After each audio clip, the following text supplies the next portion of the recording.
¿cuáles son los pasos para poder desarrollar un histograma? ¿Cuáles son los pasos? Este histograma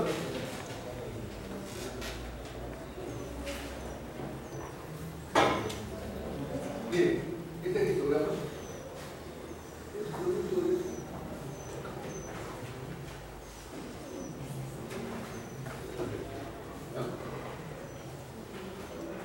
Vamos a suponer, yo les digo a ustedes que toman 30 mediciones de resistencia. Algunas son 80 kilos, otros son 120, 90, entonces, esas son las mediciones que se hacen. Esas mediciones se ordenan en forma secuencial, de menos a más. Y en cada uno de los pasos se va a desarrollar este histograma de la siguiente manera. Porque al final, lo que nos interesa a nosotros es qué forma tiene el histograma. Si es simétrico, entonces sí es simétrico. Pero haciendo todas estas mediciones y trasladando a un histograma puede también resultar ser asimétrico. ¿Ya? ¿Cuáles son los pasos? Siguiente.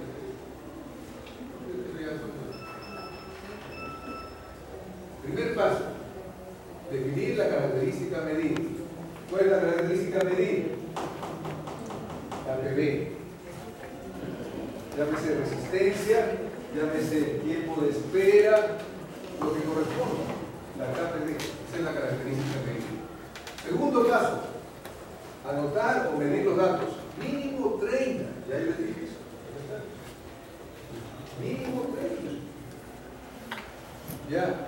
¿Cuál es la razón? Una vez que se muy, digamos, muy intrigado, me dijo, profesor, ¿y cuál es la razón de que sea 30? ¿Por qué no 20? ¿Por qué no 10?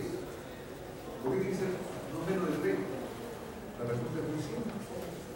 Para poder ver la forma del histograma, se necesita tener por lo menos 30 datos. Si tuviéramos solamente 5 datos, ¿cómo vamos a ver esa forma, esa distribución? Está demostrado estadísticamente, a través de diferentes pruebas, que con 30 datos se puede tomar una buena radiografía. Con 10, no se puede, digamos, hacer una buena radiografía. Esa es la razón. Claro, si aumenta, pues te va a ser más, pero lo que estás diciendo es que no menos de 30. Mínimo, no menos. Eso significa N igual o más de 30. Si el volumen es mayor, ya no será 30, será 40, 50, o sea, va aumentando un poco más. Pero el punto que se quiere dar es no menos de 30, mínimo 30.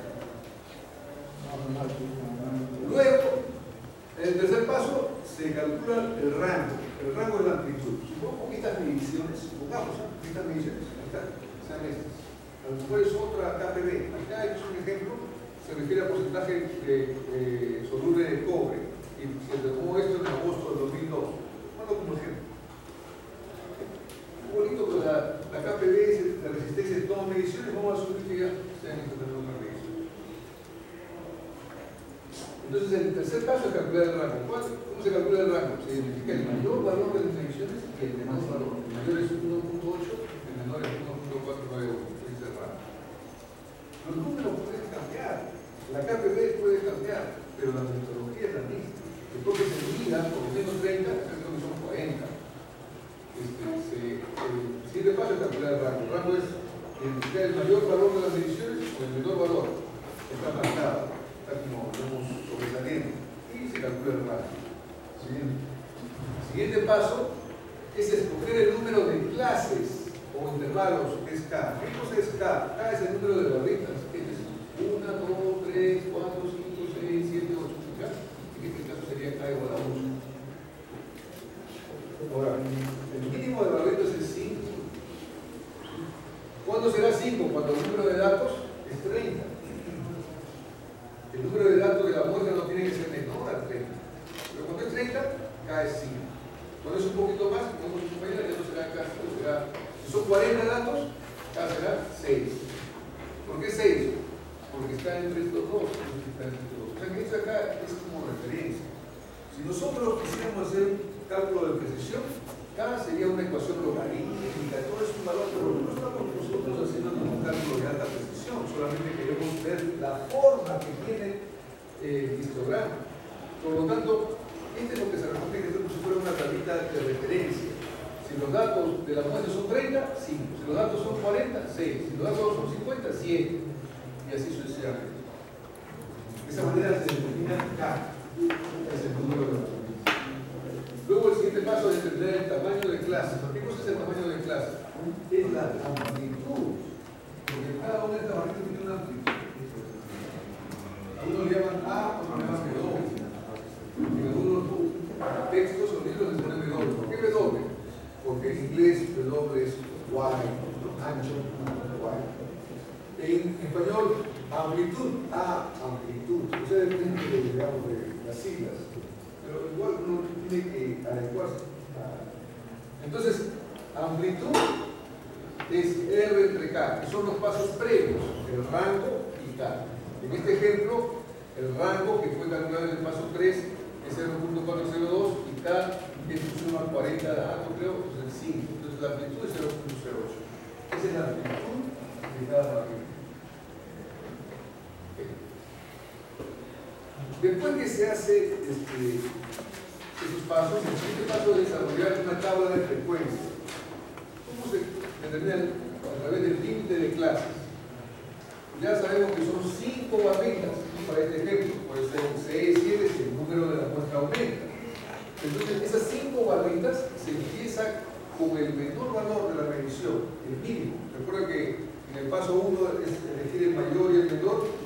El mínimo de esos era 1.491. Y se parte la clase, o sea, la barrita 1 con el mínimo, y se le añade la amplitud. O sea, que yo empiezo acá y le añado A. Calculo este límite. Después calculo este límite y le añado otra vez A. Calculo el segundo límite.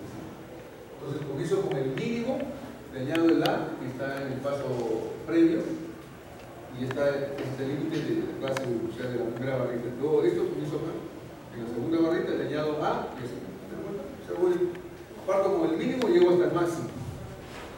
Porque con ese mínimo valor que es de las mediciones, le añado la amplitud que ha sido calculado R entre K, del paso previo, y así sucesivamente hasta que en un momento dado llegue al máximo. De esa manera se calcula el límite de clase. El conteo es ir contando cada una de esas decisiones dónde se ubica, en qué rango de cada una de estas clases. Algunas, acá 2 de las 40 mediciones se han ubicado en el primer rango, o sea, en la clase 1. 1, 2, 3, 4, 5 se ha ubicado en el segundo rango. Y así sucesivamente. Acá se va poniendo un conteo. Con otras palabras, consideramos un método uno más. Ahí nomás. ¿Dónde recae este valor? 1698. Siguiente. 1698 acá. Entonces ahí se coloca 1. Luego el siguiente, ¿dónde recae? Acá. Hasta que en un momento dado todas las mediciones están ubicadas o distribuidas en estos niveles, y luego se cuenta cuánto en ese límite, qué frecuencia hay, 2, 1, 2, ¿cuánto? 5, 12, están por 40. Y el último paso es graficar. Dice 2, 5, 2, vamos a ver ustedes. En el primer intervalo hay 2, en el segundo hay 5, en el tercer intervalo hay 2. Ese es el último paso, este es el histograma. Lo que nos interesa a nosotros es qué forma tiene. ¿Será simétrico o asimétrico? ¿Qué significará que es asimétrico? Está bien. ¿Qué ha pasado con el curso?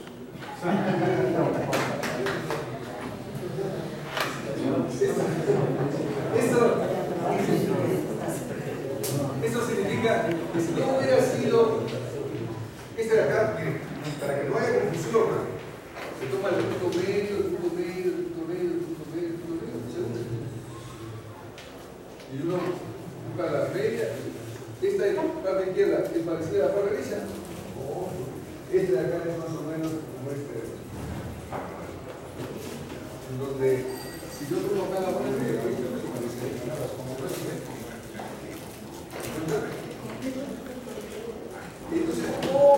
¿cuál es el conflicto? Esa KPB que es porcentaje de cobre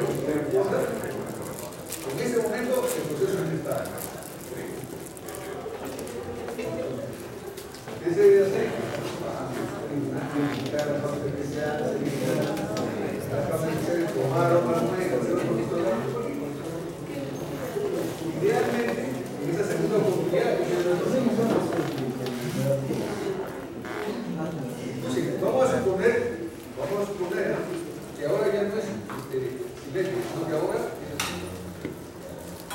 simétrico. Vamos a suponer. Esto ya no es inestable. La pregunta es, ¿será estable o capaz? En otras palabras, yo no puedo ¿cómo que no se hace? Es simétrico. Vamos a poner. La pregunta para ustedes es, ¿será en ese momento el proceso estable o capaz? Considerando que esto es acá, se trata de las presentaciones. El límite es superior y acá está el límite superior. ¿Será estable o capaz? Cuando es simétrico, ¿será estable o capaz? ¿Por qué? Porque no cumple. Si tuviera de ser capaz, esta parte de simétrica estaría dentro de esto. No está.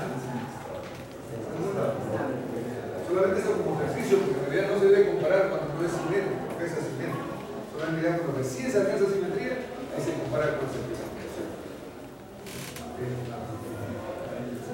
Pero ustedes pueden observar que los histogramas, cuando se desarrollan, no son solamente simétricos, estos serían lineales.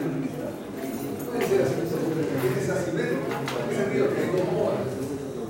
Esta es la categoría asimétrica, o sea, diferentes formas de asimetría.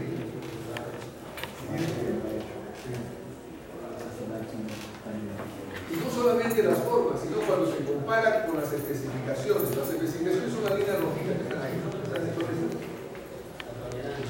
La tolerancia. Por ejemplo, si en el examen, o sea, siempre se representa tan simple, así que hago cerrado. Miren, ¿cuál de estos escenarios es un proceso capaz? La 1, la 2, la 1, 2, 3, 4, 5, 6, 7, 8, 9. 2. Ya pasaron. No sé si ustedes son buenos estudiantes o el profesor es un buen profesor.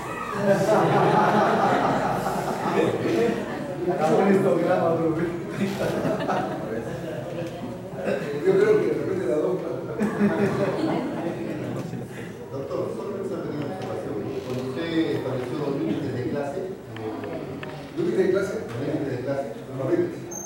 Entonces, sí, en el cuadrito que usted presentó, los datos son consecutivos, ¿no? de una clase a otra. ¿No deberían ser separados, doctor?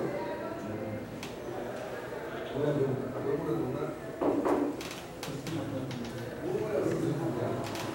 Cuando dice consecutivo,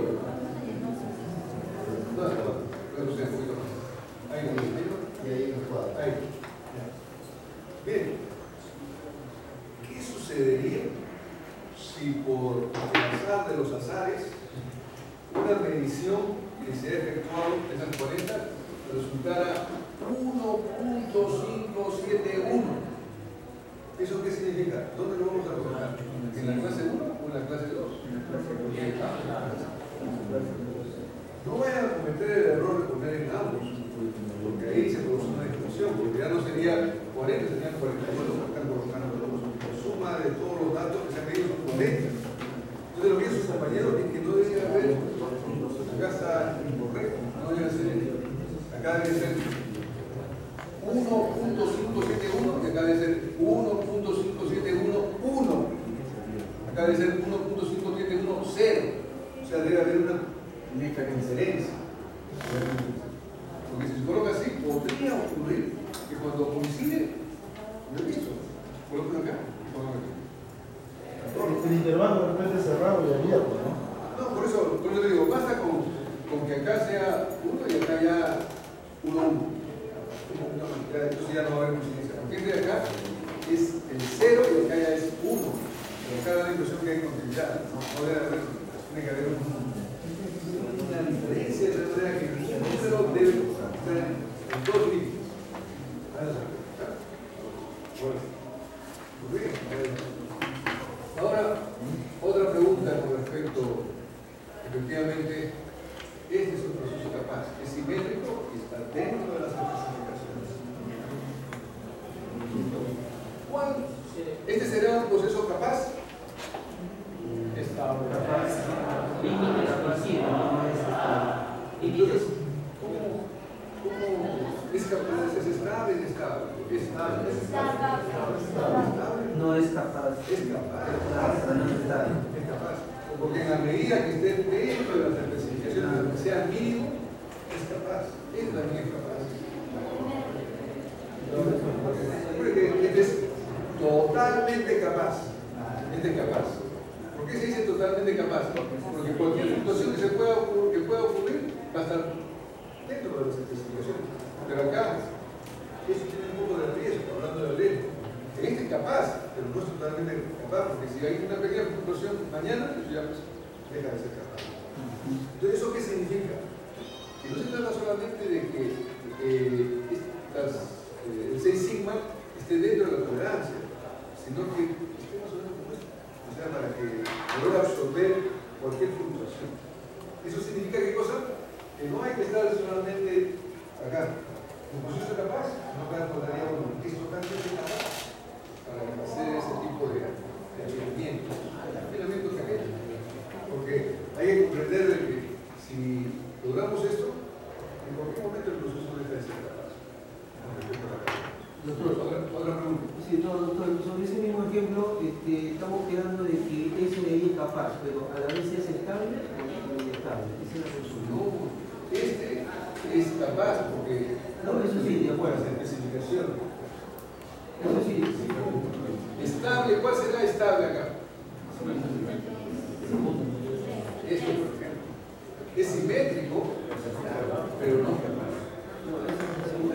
Este es estable. Sí, pero o sea, Este es capaz. Este es totalmente capaz. No estable. Este de acá es estable. Recuerden que cuando es simétrico es estable o capaz. Cuando es simétrico. Pero luego ustedes van a la segunda pregunta. Por eso, ¿Cumple o no cumple? por eso ese gráfico de en medio es capaz y a la vez es estable también.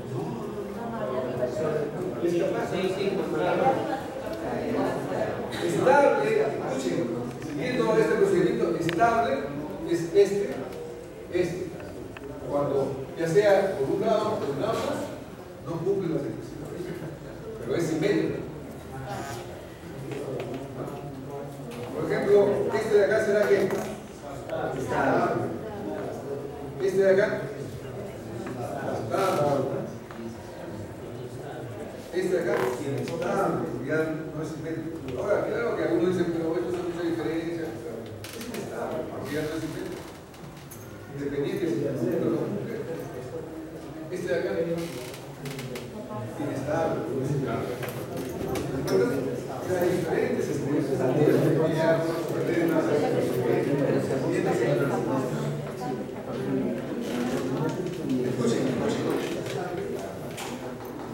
otro, por eso que estos archivos para poder sustentar o digamos reforzar lo que hemos descrito conceptualmente.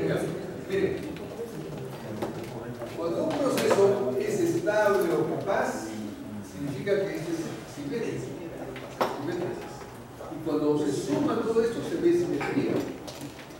Un proceso es inestable cuando el día lunes es así, el día martes va por acá, el día miércoles por otro lado, el día jueves, y cuando se suma todo esto, sale asimétrico.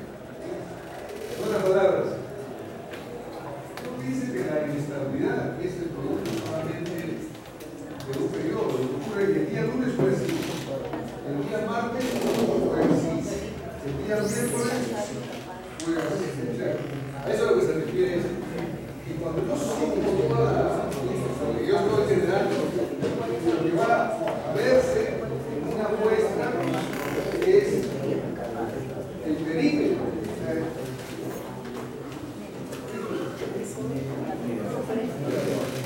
La realidad se debe a la superposición que está fuera de control en cada uno de los periodos del tiempo.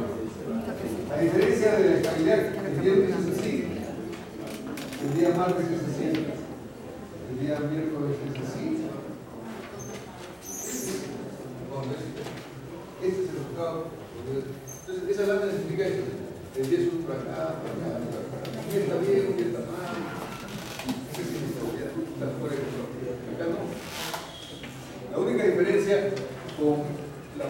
sea estable o capaz, es que si nosotros trazamos una línea por acá de línea de especificación y otra línea por otro lado, está dentro, es capaz. Pero si esta línea cruza y esta acá también, es estable, porque no está cumpliendo los requisitos. Bueno, acá hay un ejercicio, si esto fuera una oportunidad para hacer una ejercicio, pero ustedes no pueden practicar. Hacen que es un ejercicio. Calcular el rango, calcular acá, calcular A, hacer los límites. Ahora vamos a pasar al diagrama de control. El diagrama de control es una cámara filmadora. Les pongo acá algo que es muy importante. En un diagrama de frecuencia, el N es igual a mayor que 30. Acá, en el diagrama de control, el N es igual o mayor que 4. Miren la diferencia, o sea, acá son 30 y acá 4. Una vez que le digo, profesor, es que 30 se necesita para ver la forma del pictograma, si es simétrica o si es asimétrica. 4 debe de ser basta poco, porque acá estamos solamente monitoreando porque se ha logrado que se ha logrado que ya sea capaz. Si no se hubiera logrado que sea capaz, no hubiera 30. En auditoría es eso. En auditoría, no solamente de procesos, sino auditoría contable, no auditoría. Y si no encuentro errores, ¿para qué voy a estar gastando recursos en estar chequeando todo? Basta con chequear algunos indicadores, algunos factores.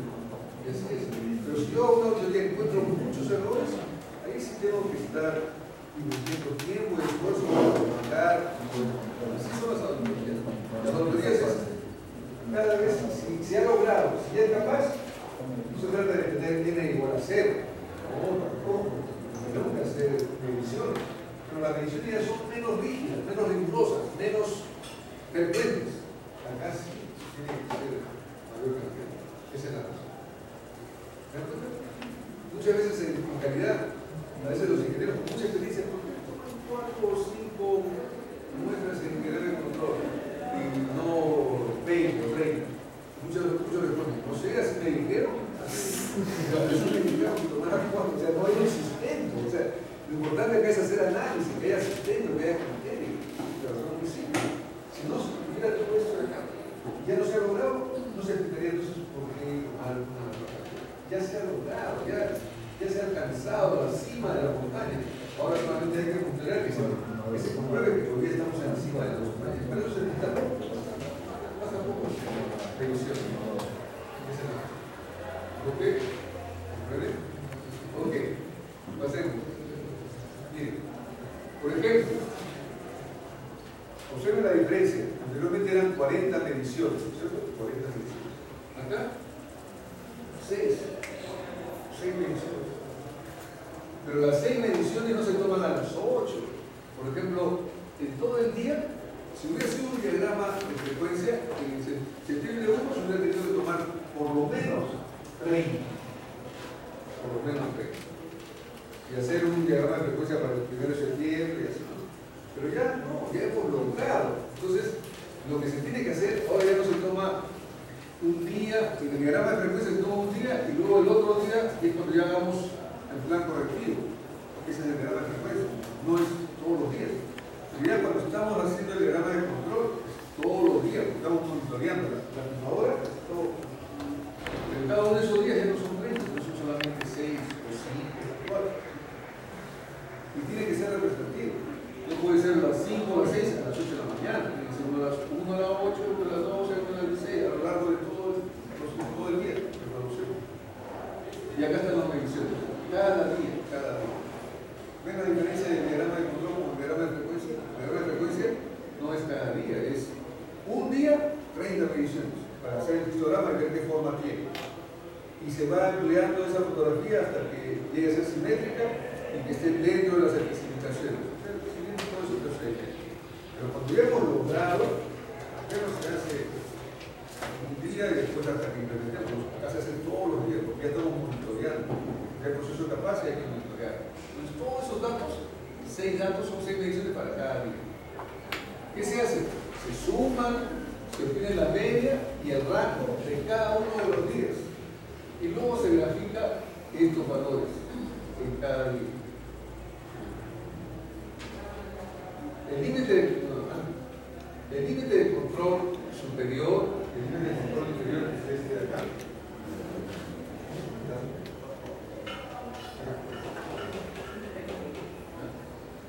Son dos formas. Una, empleando el sigma. Y el sigma se calcula a través de esa ecuación. Pero hay otra forma.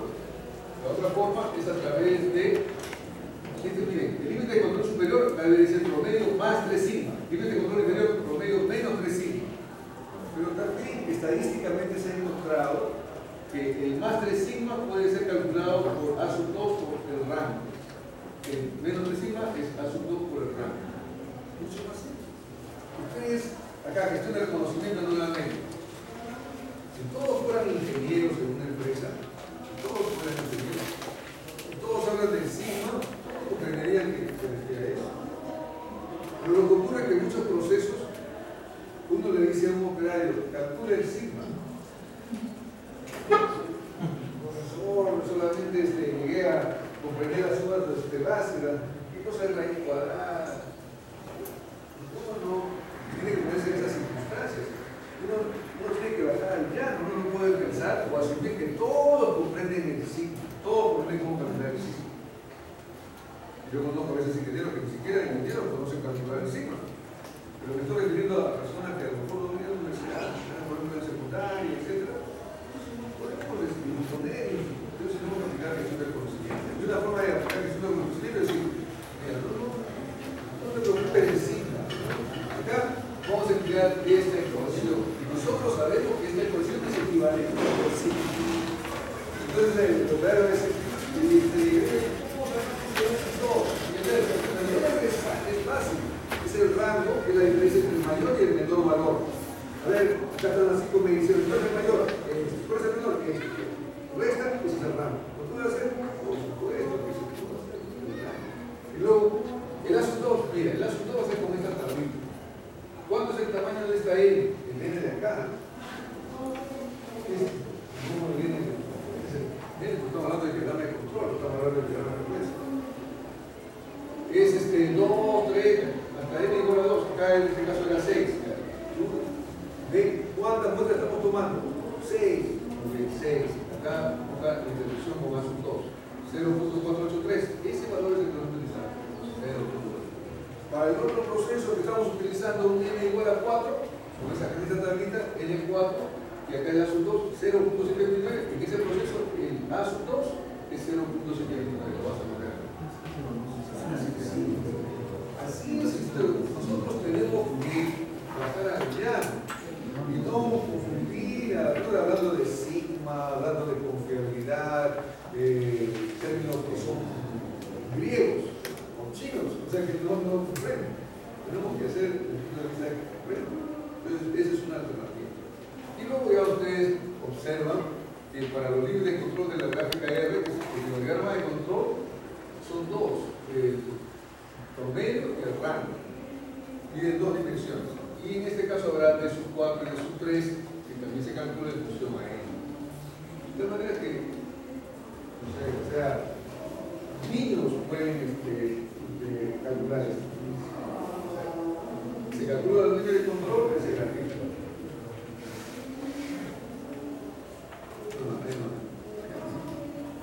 Acá no se puede utilizar las láminas del libro, porque acá lo que se trata de hacer ejercicio, ¿no? Se pueden hacer, pero retrocedamos hasta, digamos, hasta retrocedamos que